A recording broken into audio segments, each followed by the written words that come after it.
So some of you have been here for an Ask the Ministers before. It's actually a very popular thing. We try to do it quarterly or so, and it's a chance for you to just throw out a question. Our theme for the month has been healthy, and so if you have questions that are in that theme, that would be great, but the conversation could go anywhere. As we know, talking to Jim, these conversations really are never a straight line, right? No, just kidding. It's a long, winding road. It's a long, winding road. So any questions are welcome. We'll answer them. Do you guys want to introduce her? We feel if we have a great answer for it, we'll share it, all right? And anything is welcome. I'm Kevin. I'm minister in training-ish. Jim Pasmore, Reverend Jim Pasmore, and Reverend Dr. Cari Bourette, who we've all spoken here before, so you may be familiar with us already. But if you're new, hi. So we're going to try to keep it to our normal time frame and get to as many questions as possible, and Claire will run the mic around. So if you have a question, just raise your hand. And there's one over there, and there's one over two over there. Good morning. Is this on? Yes. Okay. I was wondering, Reverend Cari, if you might want to share with us your upcoming travels and adventures and tell us all about it. Right off the bat, huh? Okay. So I was getting this, nudge from Spirit that moving was coming up and moving out of my house. And I got that I was maybe moving closer to Bend, but also going to be several other places. It was very confusing. And then, and I couldn't get exactly clarity with it. And then Kevin did his talk on the pilgrimage that he used that word pilgrimage and talked about his adventures up in the mountains, and then I got this big download, and so I got that. Oh wow, I'm moving out of a house and into storage close to Bend, and then I'm going to be without an address for like 6 months. I'm going east. I can say that driving. And then there's this second download with the rules are on the way. I'm going toward Oklahoma, which my daughter lives there. That's my initial first big stop, and then I don't know what's after that. So the part of the rules is that try not to stay in hotels and find people to host you. And I'm like, oh, whoa, that's not my normal thing. And so far, I had somebody find 2 people to host me in Albuquerque, and I have a scheduled event at a Unity in Albuquerque on the 8th, which wasn't part of the plan, but it is now. Or I guess it was, but I didn't know yet. And Reverend Jane is looking for somebody to host me in Boise, Idaho, and Salt Lake City, Utah. So if I get those, I will have the whole way through Albuquerque. Oh, and then a new friend yesterday might have somebody in Dallas. That will be my last stop before Oklahoma. So it will all be taken care of. So I plan to give updates. I told Kevin I want to send videos with here's what I'm learning and experiencing, and maybe he'd put it in the newsletter or something. And I want to stay connected here. I'm not leaving you. This is an amazing community. I love you all. I don't want to leave here. I'm not ready to leave here. But physically, I have to answer this call for my own development and whatever it's for the people I'm going to be encountering.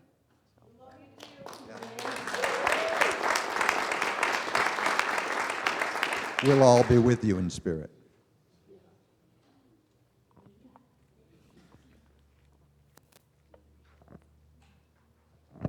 Thank you, you guys. So I had a friend ask me a question or pose a statement the other day that really got me chewing on this. Can you talk about the differences and similarities between a spiritual awakening and an emotional experience?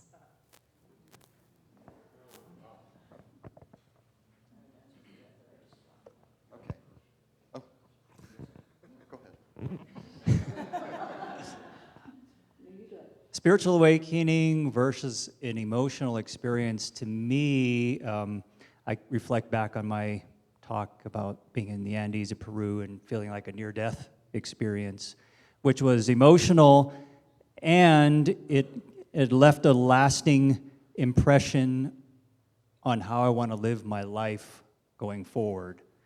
And that's different than just an emotional experience for me. As emotional experiences, there's highs, there's lows. We all have them. I've had many of them, but I've never had a transformative spiritual experience like that left me wanting to be different when I was done with it, when I came home. And it's left an impression on me that's gone far beyond the emotion of it, which has sort of faded away. But the lessons, the transformation was powerful and poignant and lasting, which is kind of what I touched on in my talk, is how to keep that going. So I think, for me, that's the difference. Okay, you triggered it. Yeah, I can share a story.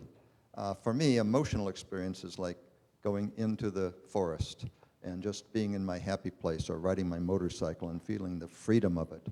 A spiritual experience, one of the most profound for me, was sitting on a hilltop after climbing a mountain and just looking out by myself over the most beautiful landscape ever, and just going into a meditation and opening my eyes and feeling suddenly as though I'm part of everything. It was just what would they call it, a unitive experience. That's a spiritual experience. It's way beyond an emotional experience.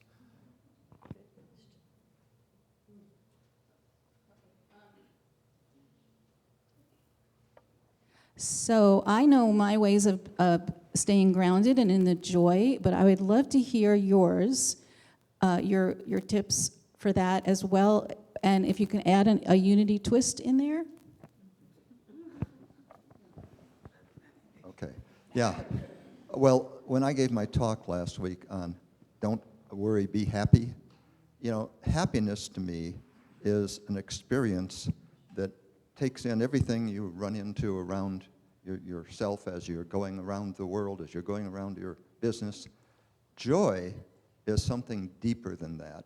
It's from the heart as opposed to the head, and it's such a deep experience that it doesn't matter what's going on around you. You can be at a funeral for your best friend, and you can feel unhappy, and you can't smile, but you can still have joy in your heart for the loss of someone that you loved and know that they're in a better place. And Spirit is the one that creates that joy. It comes from the heart of God. God is joy as well as love. So that's how I see it. Yeah, to add a little more practical, Donna, I was hearing, what do you do to stay in that state of joy, or to find that state of joy? Maybe that's what I heard, but maybe not what you meant. And for me, it's very simply comes back to reflecting on gratitude. I think that's the easiest way for me to come back to a state of joy when I'm feeling I'm floating out of it or getting upset by something. It's really just completely focusing on what I'm grateful for and what is good in my life. And that tends to push me back into that feeling of joy, which goes along with the deeper, permanent state of being in joy, which I relate to too, from going through the death of parents and sitting at their bedside, holding their hands as they pass, and being in the biggest grief I've ever been in, and also feeling deep joy for what a beautiful experience it was, and that I get to be there with them and to experience that for the very first time and the only time in my life, something that nobody else would ever experience. That was like deeply joyful and sorrowful at the same time. Y'all would name probably a lot of things that bring you joy, but I'll bet service is among the top of them. Yesterday, it was such a blessing to be together being of service, and there's just nothing else that replaces that. I remember when I was going through a depression, I went to see a minister long before I became even heavily involved with Unity, and I said, I just don't know how to get out of this deep hole I'm in. And she said, honey, you just need to do two things. One, get out there and start running or doing something like that. Stop sitting around moping. And two, find something to be of service. And oh my gosh, does that change everything. guess I can add maybe a summary version. Joy is not something you can reach for. You can't do something to get joy. You can do something to be happy. Joy, what they said, the service, whatever. It's a fruit of the Spirit. It's an effect. It's when I'm in alignment, when I let go of what's in my way, when I connect in a place of oneness, joy happens to be there. And so it's a feedback. Oh, I'm in the zone. I'm where I need to be. If I'm out of joy, it's feedback that I'm off track. I'm not in my center. I need to get back there. But I can't reach for the joy. That's not how it goes. That's because there's no way to joy. Joy is the way. Nico's got one up in the back, too. I don't know if it's online or Nico's. Let me do it. I know Ted's been raising his hand. Okay. Well, I just wanted to ask a affirmation for being healthier. How does one get into that mood to try to heal yourself? Do you visualize whatever's wrong being healed, or how do you go about doing something to heal yourself? And what's the path for going that way?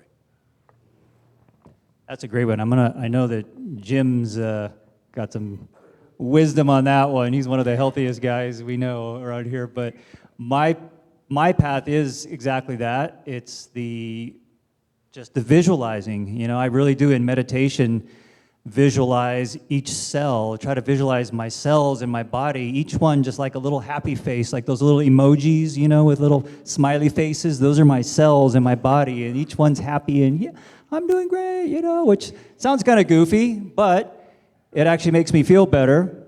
And whether it's worked or not, I'm a pretty healthy guy, but you have to always come back to visualizing yourself healthy, regardless of what the outside appearance is. And even if the outside appearance may not look like healthy to the uninitiated, you can still continue to feel it inside.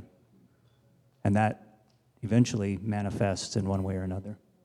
Yeah, that's because it changes the body chemistry to adapt to your visualization. Whatever it is you're visualizing, there's no difference between that and the actuality of what's happening once you really get into that visualization.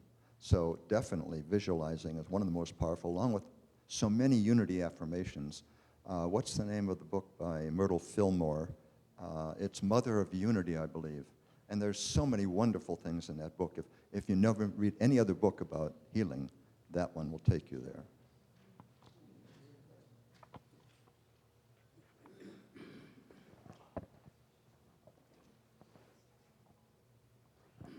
We have one online.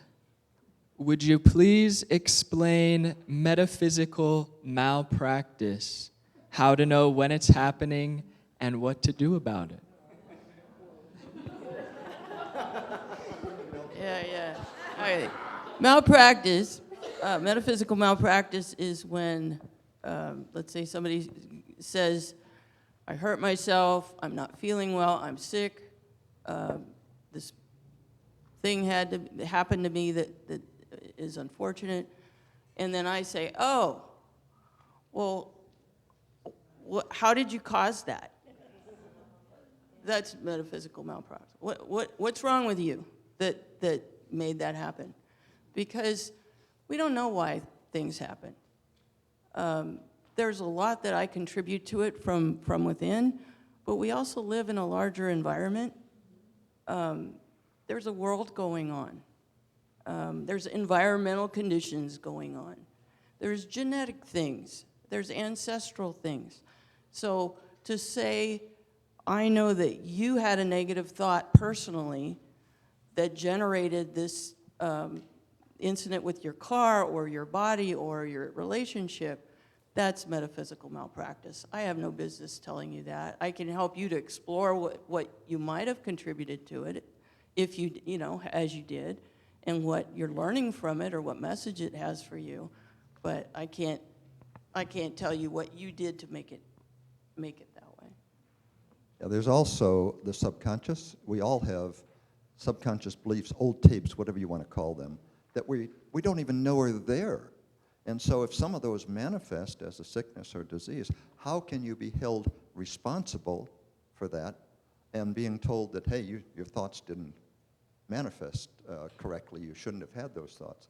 It's a subconscious belief. So you work on your subconscious beliefs rather than on judgments or whatever else. And you do that by either hypnotherapy, or you go and look at what's manifesting in your life and say, what's causing that? What kind of belief would cause me to feel poverty?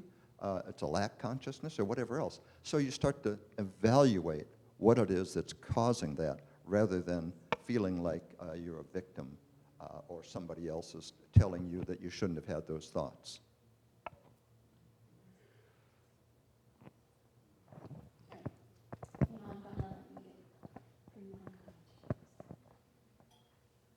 I have another aspect of that malpractice. Over the years, who knows how many, I don't want to say how many anymore, but I've gone to 2 different practitioners. One was doing tarot readings and different things, and she said, well, you know, you will never heal this unless you come back. And she said, you will not heal this pattern unless you come back to me. And I said, well, this will be our last time that I'm here. And then I took a course in sound healing, and the wife of the major player said, you will never heal this unless you go with me to Switzerland and Austria and Ireland to actually heal these karmic patterns. And how dare you think you can't? I mean, my God, look at what we offer you. So those are indications that you want to hightail it out of there very fast. And one more. I was exploring different meds for hyperactivity and ADD and, depression and mood swings. And so I went to a psychiatrist because my son also has had traumatic brain injuries, and I thought, I'll check out this Adderall thing. And it turns out that Adderall is very specific to different types of brains. However, this doctor said, I have the perfect dose for you, and by the way, I run dream workshops, and, we'll have you covered. So I took the Adderall, a very small dose, because my system is very sensitive. And I had horrific nightmares. And 3 dreams came up, all saying, no, this is not the right med for you. And one of them was me actually physically a waking dream. I'm in the car on the freeway, and this black convertible comes up. It's really sexy, and this guy's in a white shirt. And I, for whatever reason, I went, what's that doctor doing, getting in front of me so fast? His license plate said VNM-PWR.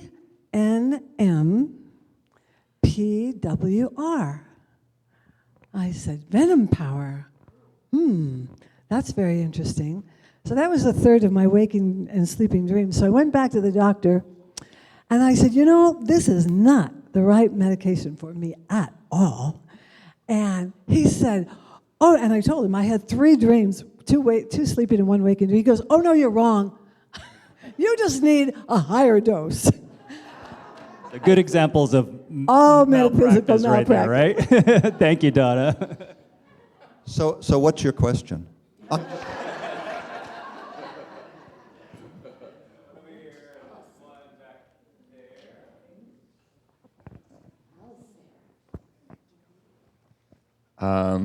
The question about joy and your response, Kevin, about if you want to find joy, your ways through gratitude, which kind of made me think about what other things in life might be like that, where you kind of have this pursuit or something that you'd like to achieve, but the way is to the other side. You have to turn around. I wonder if there might be other things like that in life, if you have any experiences you might be able to speak to. Yeah, that's a great question. The thing that came to my mind as you were sharing that, Alistair, was the process of actually letting go of an expectation for an outcome. Kind of the opposite of, like, you focus so hard on this is what I want, and you can almost overthink, over-pray, over-intentionalize it so much that that's all you can think about, when what you really need to do is let it go. Surrender. Yeah. And that's been really powerful for me lately in a lot of situations when I didn't feel like I had the answer, and I kept thinking, okay, if I pray more on this, I'm going to pray morning, middle, and day, and then at 2 o'clock, I'm going to pray about it some more, and then, and then I'm going to get my answers, and the answers weren't coming, so I said, screw it, I'm just going to forget about it for a while and turn it over to Spirit. And amazingly, the answers do eventually come when you let go. So it's kind of the opposite of clinging, it's letting go. So that, to me, is a good example of that. The Tao Te Ching says, in Wu Wei is the name of the practice, it says, do nothing and everything will get done. And it means just what you said, letting go and allowing the universe to bring to you what you've planted, so to speak, allowing it to manifest in its own time and its own place in the perfect way. So that's exactly the way I would look at it, is do nothing for now until you feel centered and completely at ease with the path that appears before you, and then follow the path with ease.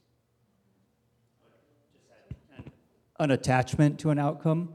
So letting go means really letting go of your attachment to what you think should happen, because that's the only way that something more amazing, more beautiful can happen.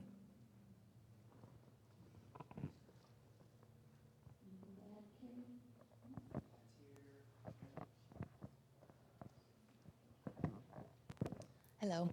So my 4-year-old daughter has been asking some incredibly deep, profound questions that I'm like, I don't even know what to say to this. So she has asked, why are we here? Not just like, why are we at the store, why are we at home, but why are we here in a larger sense? And so there's 2 parts of the question, that part, and then we've had a relative pass away, and I'd like to explain to her about the idea of spirit and how it continues after our body is no longer here. I'm just not quite sure how to go about both of those questions for her little brain, but she's intelligent, clearly. So why are we here? Wow, that's profound, isn't it? Yeah. Yeah. Well, first of all, I think that each of us may have some different reason for that. I'm here for adventure. I'm here to experience life to the fullest. I'm here to enjoy it, to find the joy. I'm here to be what Spirit intended for me to be, and that Spirit is inside of me, guiding me through that process. It's my higher self. And so what I'm going to be is what I'm led to be in the moment.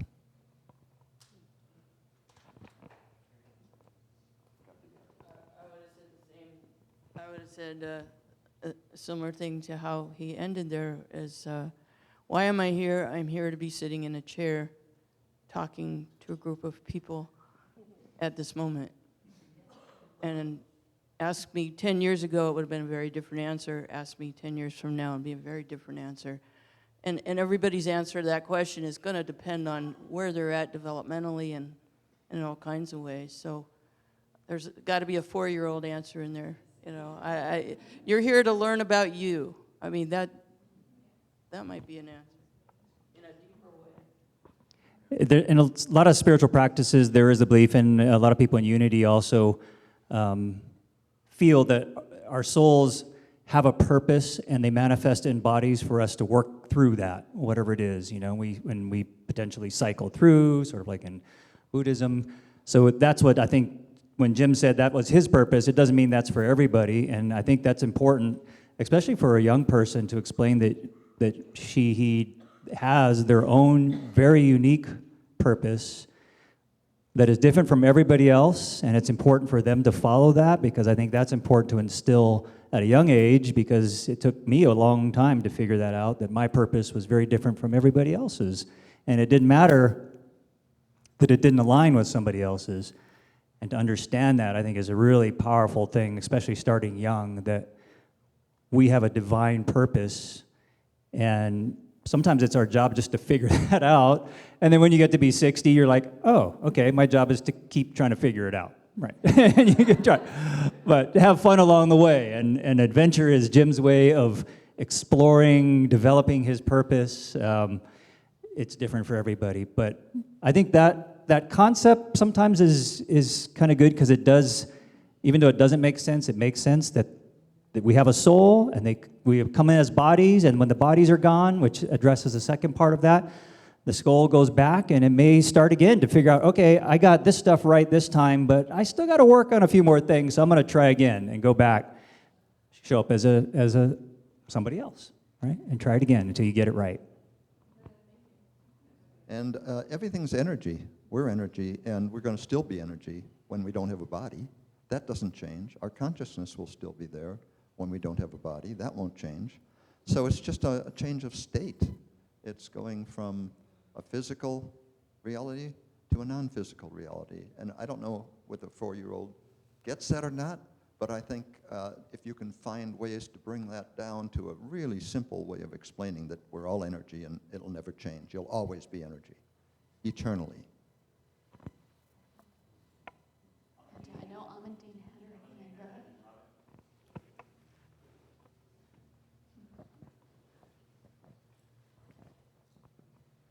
Thank you. I wanted to ask you, when, how, and why, when did you know you wanted to become a reverend? What was it inside of you that made you feel like this is how we will get joy in this life? And yes, that's basically, I'm curious to know how, why, and it sparked in your life.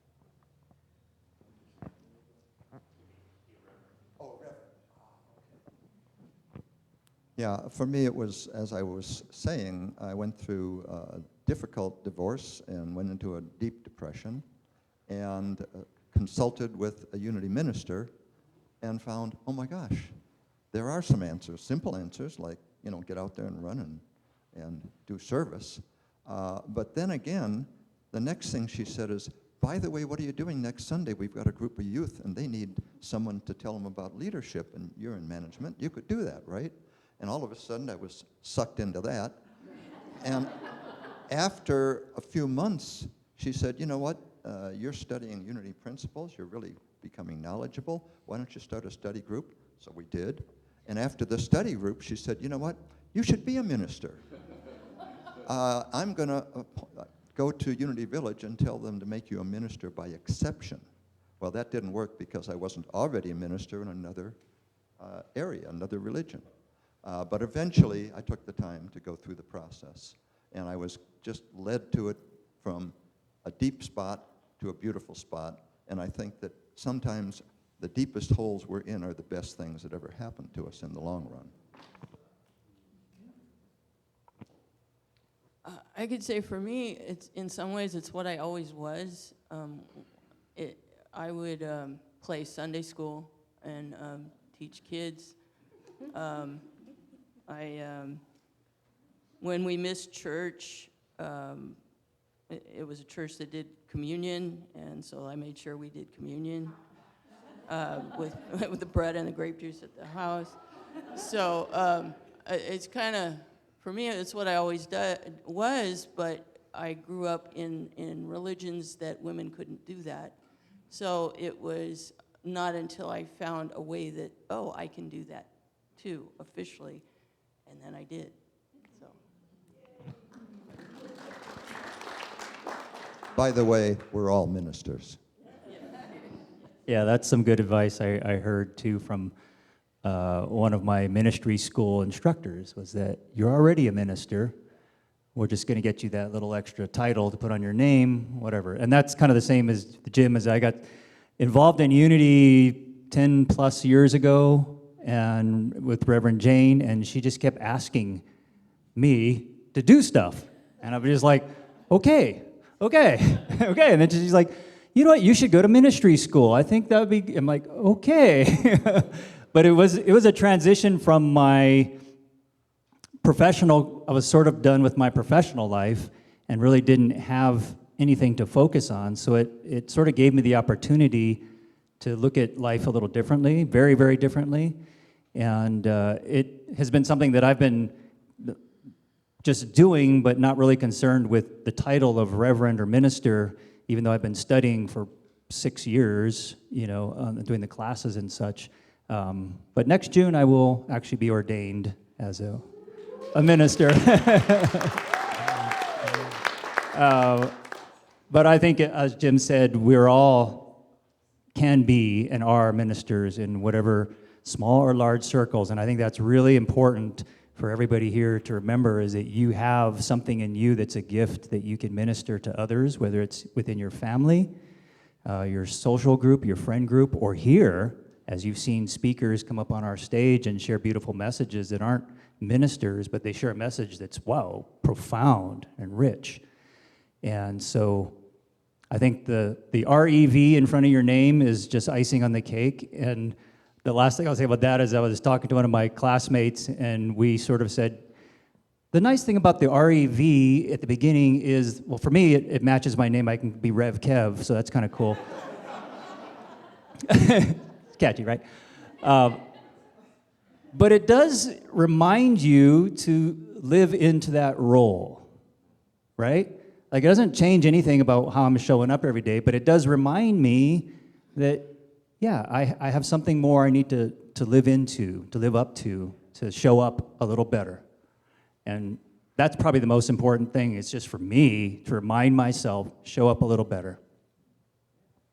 And by the way, Unity has no creed, but one of the things you have to do as a minister is to write out a complete creed as to what you believe.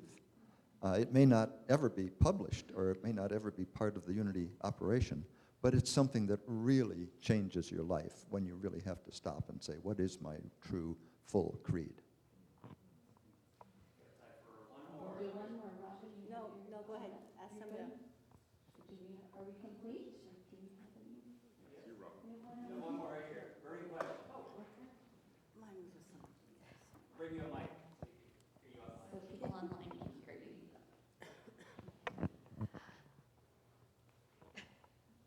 I can't believe I'm asking this. That I understand the beauty of the ups and downs of life. I love it, and after a month and a half of unbelievable torment trying to get my rig fixed, and at the end, I was right all along, and I have all these men like 8 hours a day trying to figure out what's going on. And so I noticed that I wasn't connecting, meditating. It was just beyond stressful. And I think of, when you can accept reality, then there's beauty in that, there's joy. But I couldn't get there. And I think of, I'd see the pictures of Gaza and I go, how can they accept reality? How can, the kids, the starvation? And so I guess my question is,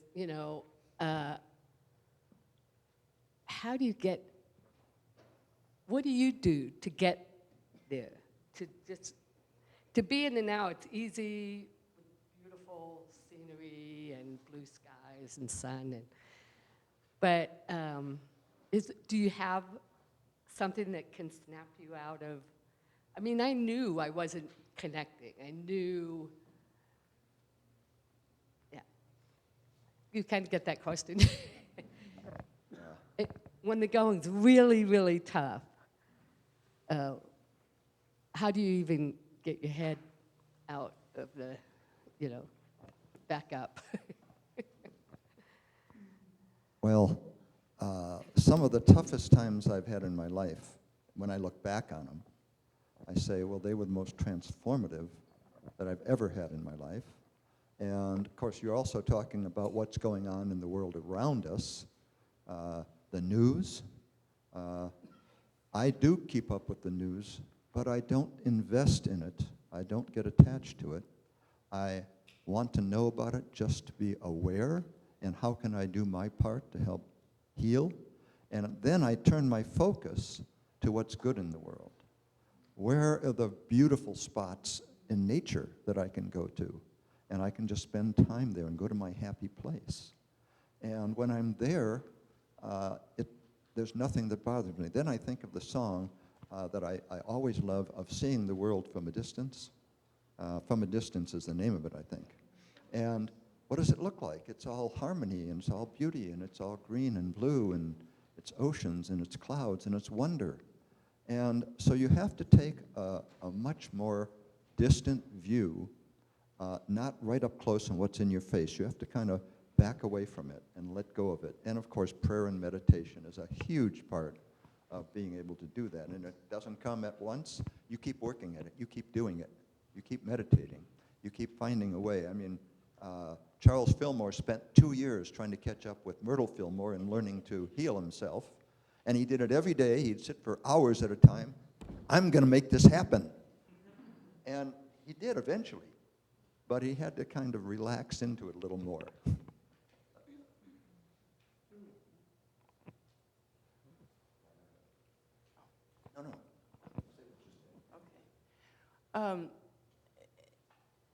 The from a distance thing is I relate to that.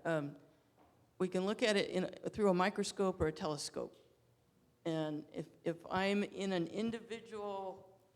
fixed individual space looking at my life, and let's say something's in upheaval, and it's very, very difficult, and I get caught up in that in a separated space, it's going to be painful. When I see everything, including what's happening in Gaza, from a distance, from a telescope, my life, everything, I see it all as God. It's all God unfolding. Not the individual things that are happening, because they're tragic sometimes, but there's a transformation happening. And the most difficult times in my life, it's because a transformation is happening. And so I have to step back and say, even this is God at work. This is me unfolding. This is God unfolding. This is bringing me to a place I need to get to. And if I can stay in that connected space where it's all God, it's all one, then it's not the same kind of experience. Thank you, everybody. Wish we had more time, but we got to wrap it up. Thanks so much.